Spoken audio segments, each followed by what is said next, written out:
But here's my question. Here's how you know you're an engineer. It takes 3 things to be an engineer. You have to be smart, socially awkward, and curious. Smart, socially awkward, and curious. And if you're all 3 of those things, you're in fact an engineer. Okay?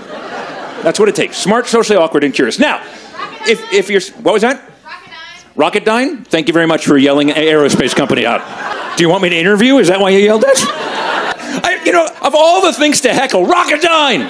What am I going to yell back at you? Northrop Grumman! Boeing! Do you work at Rocketdyne? Is that what you're saying? Your dad does. Thank you again for making me feel very old. My dad worked at Rocketdyne back when engineers were alive. So, okay, let's move past the engineer. So, if you're smart, social, awkward, and curious, you're an engineer. Was your dad all those 3 things? Yeah. Now, if you're not socially awkward and you're smart and curious, you're an entrepreneur, right? You start a startup company because you're good with people. Makes perfect sense, right? Now, over here, if you're socially awkward and curious, you're a stalker. It's amazing how close those 3 things are. And then if you're smart and socially awkward, but you're not at all curious, you're basically a proctologist is what you are. Why would anybody become a proctologist?